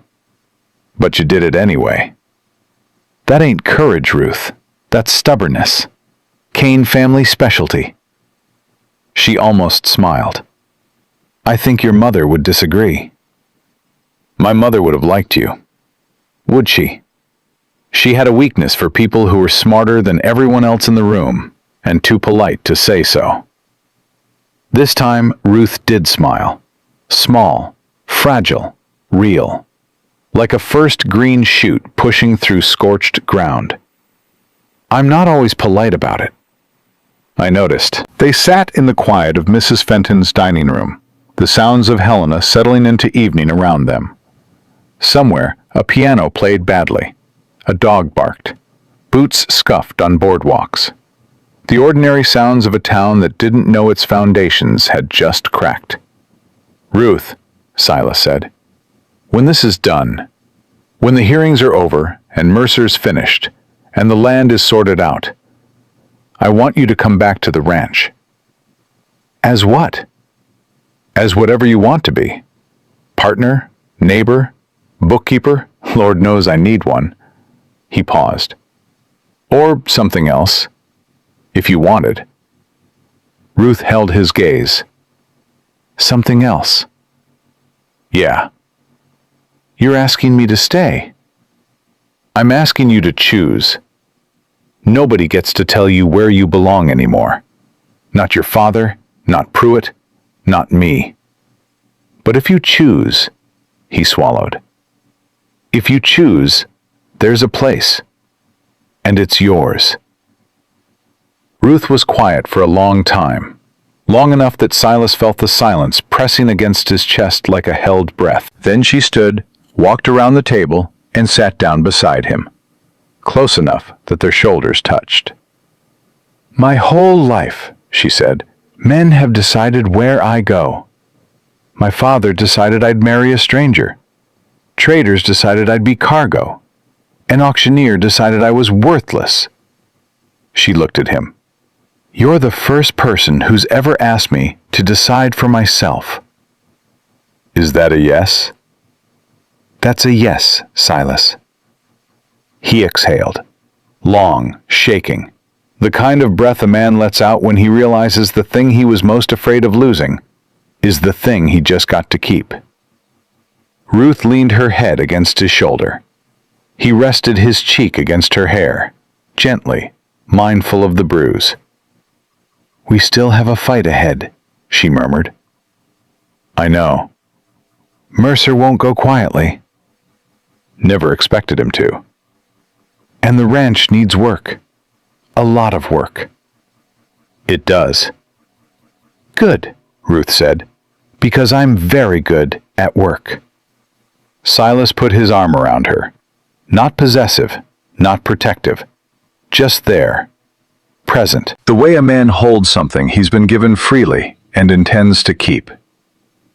Outside Mrs. Fenton's boarding house, Helena went on with its evening, unaware that in a small dining room with bad coffee and a crooked table, two people who'd been broken by the same machine had found in each other the one thing Harlan Mercer's money could never buy: a reason to rebuild. The hearing began on a Tuesday, Judge Craddock had arranged it in the territorial courthouse, a public proceeding, open to anyone who wanted to watch. Ruth had insisted on that. "My father works in shadows," she'd told Craddock. "Put him in daylight, and he shrinks." Silas sat in the front row, his bruised face still swollen but healing, his hat on his knee. Ruth sat at the witness table, spine straight, hands folded, wearing a borrowed dress that Mrs. Fenton had pressed that morning without being asked. She looked calm. Silas knew better. He'd heard her pacing the boarding house floor at 3 a.m, rehearsing numbers under her breath. The courtroom filled fast. Ranchers, merchants, wives, cowboys who'd ridden in from 50 miles out because word had spread the way it always did in small territories, like fire through dry brush. Harlan Mercer's name was on every tongue, and the people who'd suffered under it wanted to see what happened when someone finally struck a match. Craddock gavelled the room to order. "This is a preliminary hearing into allegations of systematic land fraud, document falsification, and criminal conspiracy within this territory. The primary witness is Miss Ruth Mercer, daughter of Harlan Mercer, who will present testimony from memory regarding documents she personally observed and copied during her time in her father's household." A murmur ran through the crowd. Craddock let it settle. "Miss Mercer, you may begin." Ruth stood. She didn't use notes. She didn't hesitate. She looked out at the packed courtroom and began with a single sentence that landed like a hammer blow. "My father has stolen 63 parcels of land in this territory over the past 19 years, and I can name every one." The room exploded. Craddock banged his gavel. "Order! There will be order!" Ruth waited for the noise to die, then continued. She recited parcel numbers, dates of fraudulent surveys, names of bribed officials, amounts paid, and to whom. She described the system, how Mercer's men would identify a vulnerable ranch, manipulate water rights or access fees to force missed payments, then file competing claims through shell companies that all traced back to Mercer Land and Rail. "The Sutter Ranch," Ruth said, "filed under the name Western Territory Holdings. Actual owner, Harlan Mercer. The Polk Freight Line, seized through a false bankruptcy filing submitted by attorney Gerald Haynes on my father's instructions. The Kane South Pasture," she paused and looked at Silas, "taken after the deliberate poisoning of 40 head of cattle ordered by my father in a letter dated November 3rd, 1874, addressed to a man named Del Hutchins." Silas felt the breath leave his body. He'd known. Ruth had told him. But hearing it spoken aloud, in a courtroom, in front of witnesses, it made it real in a way that private words hadn't. A man in the gallery stood up. "That's my land she's talking about. Section 14, Township 9. They told me I didn't have clear title." Another voice. "Same here. Mercer's people came with papers that said my deed was invalid." Craddock hammered the gavel. "Sit down, both of you. You'll have your chance to speak." Ruth continued for 2 hours. She named 41 separate instances of fraud. She identified 12 officials who'd accepted bribes. She described in precise detail the method by which original survey markers had been moved, replaced, or destroyed. And she did it all from memory, without a single correction. When she finished, the courtroom was silent. Not the silence of disinterest. The silence of people who just realized that the ground beneath their feet had been stolen, and someone had finally said it out loud. Craddock spoke into the quiet. "Miss Mercer, you understand that this testimony, if verified, will result in criminal charges against your father." "I understand." "And you're prepared for that?" Ruth's chin lifted. "I've been preparing for it for 7 months, Your Honor. Longer, if I'm honest. I've been preparing for it since I was old enough to understand what my father was doing, and young enough to believe someone would stop him." She paused. "Nobody did." so I'm stopping him myself." The gallery erupted again. This time Craddock didn't try to quiet it. He let the sound wash over the room. Anger, vindication, grief, relief. And when it finally settled, he nodded once. "This court will recess for 2 hours. When we reconvene, I'll be taking statements from any party who believes their land was affected by the activities described. Additionally," he turned to the territorial clerk, "I want every survey record filed in this territory in the last 20 years pulled and compared with the originals in the Federal Archive. Every single one." The clerk went pale. "Your Honor, that's thousands of documents." "Then you'd better start now." The recess broke like a dam. People surged forward, toward Ruth, toward Craddock, toward each other. Ranchers who hadn't spoken in years were grabbing each other's arms, comparing stories, realizing for the first time that what had happened to them hadn't been bad luck or bad management. It had been theft. Organized, deliberate, systematic theft. Silas found Ruth near the back of the courtroom, pressed against the wall, breathing hard. The composure she'd held during testimony had cracked the moment the crowd surged, and she was shaking. "Hey," he said, putting himself between her and the crowd. "You did it." "I know." "Then why do you look like you're about to fall apart?" "Because I just destroyed my family in public, in front of strangers." Her voice broke on the last word. "I know he deserved it. I know it was right. But he taught me to read, Silas. He held my hand at my mother's funeral. She pressed her fist against her mouth. Silas didn't speak. He put his hand on her shoulder and let her shake. Some things didn't need words. They needed witness. After a moment, Ruth straightened, wiped her eyes, squared her shoulders. "I'm fine." "You don't have to be fine." "Yes, I do, because this isn't over." She looked toward the door. "He'll send someone. Not Pruitt. Pruitt's finished. But my father has other resources. Other men." "Let him send them." "Silas, I'm serious. The hearing was public. By tonight, every telegraph line between here and the East Coast will be carrying this story. My father will know what I've done before sunrise." "Good. Let him know." Ruth shook her head. "You don't understand. When my father feels cornered, he doesn't retreat. He attacks. And the people closest to his enemies are the first ones he hits. Meaning the ranch. Meaning everything you have."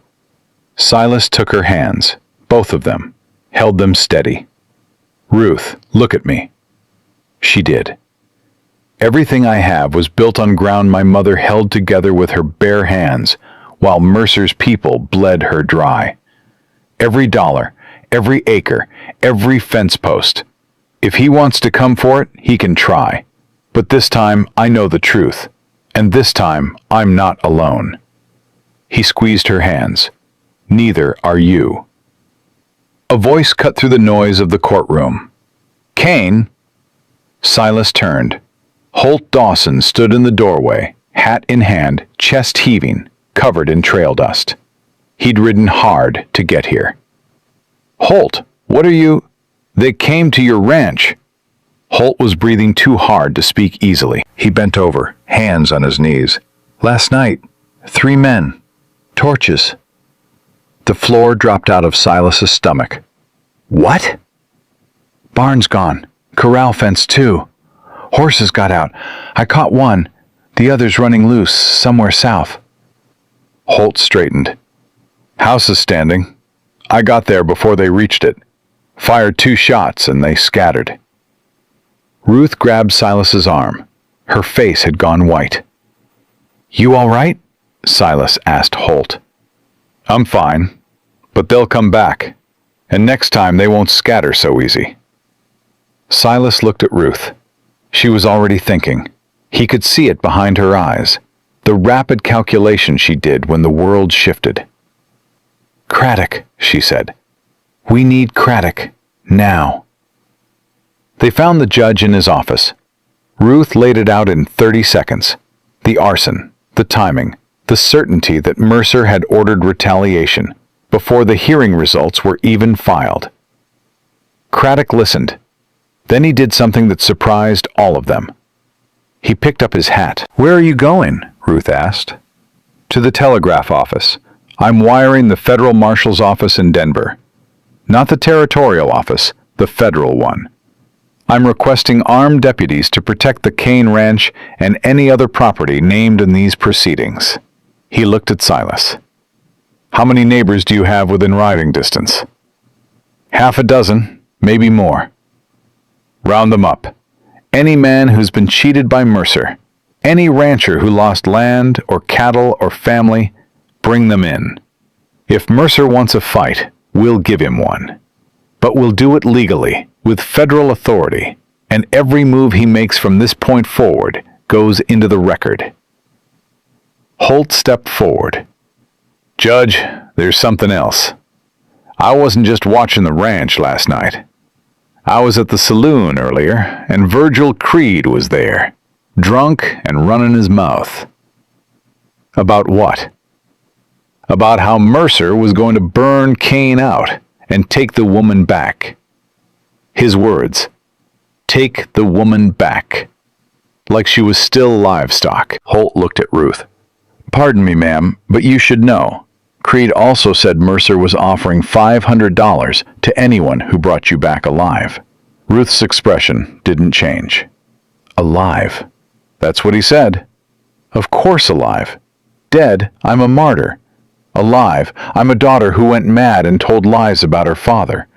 He doesn't want me dead. He wants me discredited." Craddock shook his head slowly. "Not anymore. The testimony is on record. Discrediting you won't erase it. Then he'll try to discredit the testimony itself. Challenge my mental fitness. Claim I was coerced. Claim Silas manipulated me." Ruth's mind was moving at full speed now. "We need corroboration. Physical evidence that matches what I testified to. The survey records, those will take weeks to compare. We need something faster. Something undeniable." She turned to Silas. "Your father's papers, the ranch records, the original deed, the tax payments, the letters from the bank, they're at the house, if the house is still standing." Holt said it is. "Those papers will show the timeline, when the cattle died, when the payments were missed, when the foreclosure was filed. If it matches what I testified to down to the dates, that's corroboration." Silas nodded. "Then I'm going back." "Not alone. Ruth, you need to stay here, under Craddock's protection." "I need to be where the evidence is. If Mercer's men destroyed your barn, they'll go for the house next. And if those papers burn, my testimony becomes one woman's word against the most powerful man in the territory." Craddock intervened. "She's right, Kane. The documents in that house are now evidence in a federal proceeding. They need to be secured." "Then send your deputies." "They won't arrive for 3 days. Can your house wait 3 days?" Silas looked at Holt. Holt shook his head. "Then we go now," Ruth said. "All of us." They rode out within the hour. Silas, Ruth, Holt, and 2 ranchers who'd been in the courtroom gallery and had volunteered before anyone asked them. One was a man named Carl Jessup, who'd lost 80 acres to Mercer in '76. The other was a woman, Eleanor Bryce, 60 years old, rifle across her saddle, who'd buried her husband after a Mercer foreclosure drove him to drink and a frozen creek. "Mrs. Bryce," Ruth said, riding beside her, "you don't have to do this." "Honey, I've been waiting 12 years to do this." Eleanor's voice was iron, wrapped in flannel. "My Thomas died believing he'd failed. I aim to make sure the record shows different." They reached the ranch by nightfall. The barn was a blackened skeleton, still smoking faintly. The corral fence lay in splintered pieces, but the house stood, dark, quiet, intact. Silas dismounted and went inside first, rifle ready. Empty. Nothing disturbed. He lit the lamp and pulled a wooden box from beneath the floorboards in the bedroom. His father's papers, kept the way his mother had kept them, in order, in sequence, in the desperate hope that someday they'd matter. Ruth spread them across the kitchen table with the reverence of a woman handling sacred text. She sorted through the stack, pulling documents with quick, certain hands. Here, the cattle loss report. 40 head, November 1874. Date matches my testimony exactly. She pulled another page. The bank notice. First missed payment, January 1875. 2 months after the poisoning. Another. Foreclosure filing, March 1875. Submitted by Gerald Haynes, attorney. Same man I named in the hearing. It all matches, Silas said. Every date, every name, every dollar. Ruth looked up at him. This is proof, Silas. Not just my word. Paper proof. Your mother kept records that confirm everything I testified to. Silas picked up a page from the bottom of the stack. It was his mother's handwriting, cramped, exhausted, written late at night by lamplight. A note, not a letter. Just a few lines scrawled on the back of a feed receipt. Something is wrong. The water was clear on Monday. By Wednesday, the cattle were dying. This is not natural. I cannot prove it. Nobody will listen. But I am writing it down because if I don't, it disappears. And I will not let it disappear. His hands trembled. He read it again and again. She knew, he whispered. My mother knew. Ruth moved to stand beside him. She read the note over his shoulder. Her hand came to rest on his back, steady and warm. She couldn't prove it, Ruth said softly, but she refused to let it be forgotten. She wrote it down for you, Silas, so that someday you'd know the truth. He couldn't speak. The grief hit him like a wall. Not the dull, familiar grief he'd carried for years, but something sharp and new. The grief of understanding, of finally knowing that his mother hadn't failed. She'd fought, alone, exhausted, with no one to help and no one to believe her. She'd fought. And she'd left him the proof. We file this with the court, Ruth said. All of it. Your mother's testimony. Because that's what this is, Silas. Testimony. Written down, dated, in her own hand. Along with the ranch records and my oral testimony, this creates a chain of evidence that Mercer can't break. Do it, Silas said. His voice was raw but steady. File every page, and put my mother's name on the record. Margaret Kane. I want it there. It will be. Holt appeared in the doorway. Riders coming, from the north. 2, maybe 3. The room went still. Ruth gathered the papers and held them against her chest. Silas picked up his rifle. Carl Jessup and Eleanor Bryce were already outside, positioned on either side of the porch. How far? Silas asked. Half a mile, moving slow. Could be anybody. Could be. Silas stepped onto the porch. But it ain't. The riders came in under a white flag. 3 men, well-dressed, clean boots, no guns visible. The lead rider was a man Silas had never seen. Tall, gray-haired, wearing a suit that cost more than the ranch house. He dismounted and stood at the gate, hands raised. I'm looking for Ruth Mercer. Ruth stepped out beside Silas. You found her. The man studied her face. His expression was unreadable. My name is Charles Whitford. I'm an attorney from St. Louis. I represent a group of investors who have a significant interest in the future of Mercer Land and Rail. Investors, Ruth repeated. Your testimony at the hearing today has caused considerable concern. The company's stock has dropped 30% since the Telegraph carried the news east. My clients have sent me to negotiate. Negotiate what? A settlement. Full restitution of all fraudulently obtained lands. Dissolution of Mercer Land and Rail. Establishment of a compensation fund for affected families. He paused. And a personal guarantee that Harlan Mercer will face no criminal charges. The silence that followed was absolute.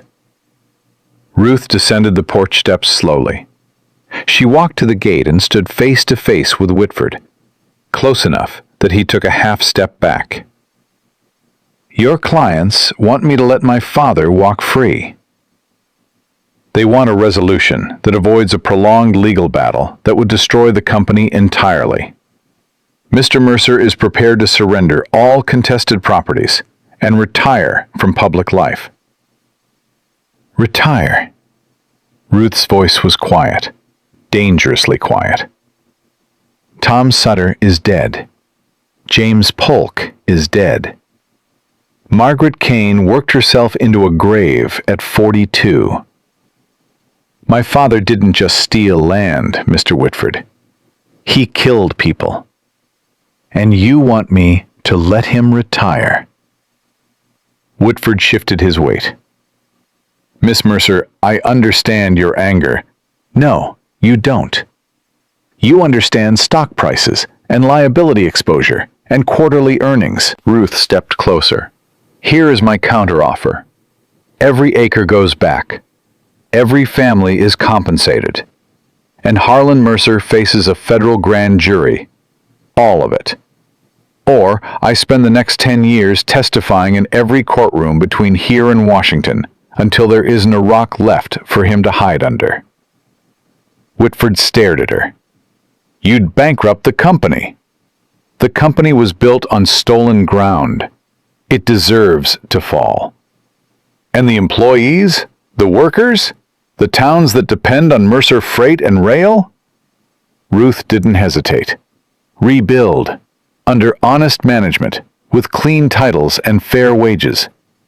The land doesn't disappear when the thief goes to prison, Mr. Whitford. It stays. And the people who were cheated out of it are still here, waiting to work it. Whitford looked at his companions. They said nothing. He turned back to Ruth. I'll convey your terms. You do that, and tell my father something else. Ruth's voice dropped to barely a whisper, but every person in that yard heard it. Tell him his daughter remembers the day he taught her to read. She remembers the book. It was about a girl who found her way home through the woods. Tell him she found her way home, and she's not leaving. Whitford mounted his horse. He looked down at Ruth one last time, with something that might have been respect, or might have been fear. You're very much like him, you know, he said. No, Ruth replied. I'm what he should have been. The riders turned and disappeared down the road. When they were gone, Silas came down the porch steps and stood beside Ruth. Neither of them spoke for a while. You turned down a settlement, he said finally. I turned down silence. There's a difference? All the difference in the world. Ruth looked at the burned barn, the broken corral, the house still standing despite everything. My mother used to say that the truth is like water. You can dam it, divert it, poison it, but you can't make it stop. Smart woman. She married a monster, but yes, she was smart. Ruth turned to face him. Silas, it's going to be hard. The hearings, the trials, the years of fighting. They'll come for us in ways we can't predict. I know. And the ranch needs rebuilding, from the ground up. I know that too. Good. She took his hand. Because I have plans for that south pasture.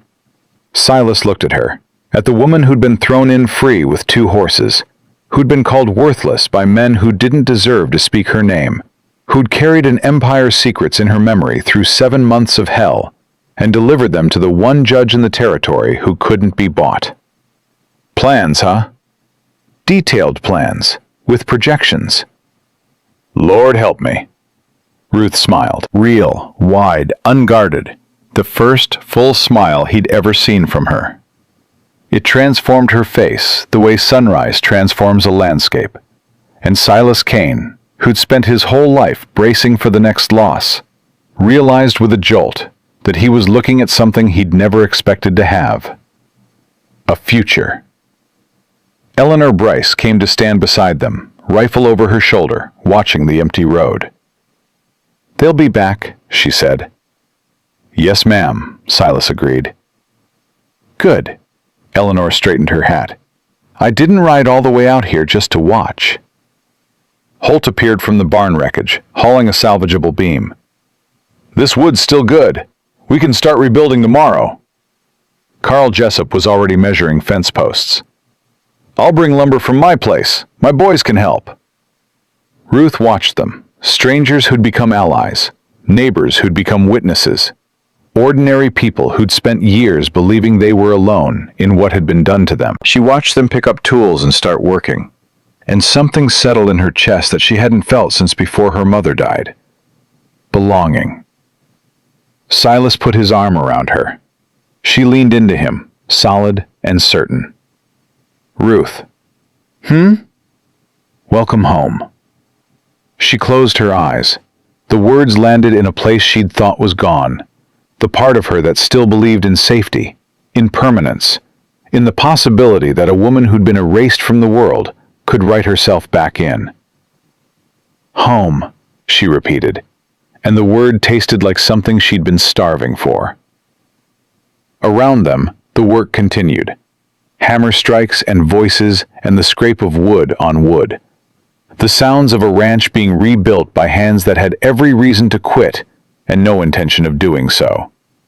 The sounds of people who'd been told they were worthless, proving with every nail and every board and every stubborn, determined breath that the world had been wrong about them all along. Silas Kane had gone to an auction with $15 and a prayer, looking for 2 horses to save a dying ranch. He'd come home with something the auctioneer couldn't have sold for any price. A woman with a mind like a vault, a heart like a furnace, and a will that not even the most powerful man in the territory could break. They'd called her worthless, thrown her in free with the livestock, laughed while she stood in chains. She tore their empire down with nothing but the truth and the memory of a mother who told her that water can't be stopped, and the cowboy who'd said, "Untire," who'd been too stubborn to walk away, too decent to look the other way, too much his mother's son to let injustice stand. He finally understood what Margaret Kane had meant all those years ago, when she'd close the ledger each night and say, "Tomorrow we'll find a way." She hadn't been talking about money. She'd been talking about this. About the moment when the losing stops. Not because the fight is over, but because you finally find someone worth fighting beside. Ruth Calloway. Silas Kane. A burned barn, a broken fence, and a truth that no amount of money or power or silence could bury. That was enough. That was everything. That was home.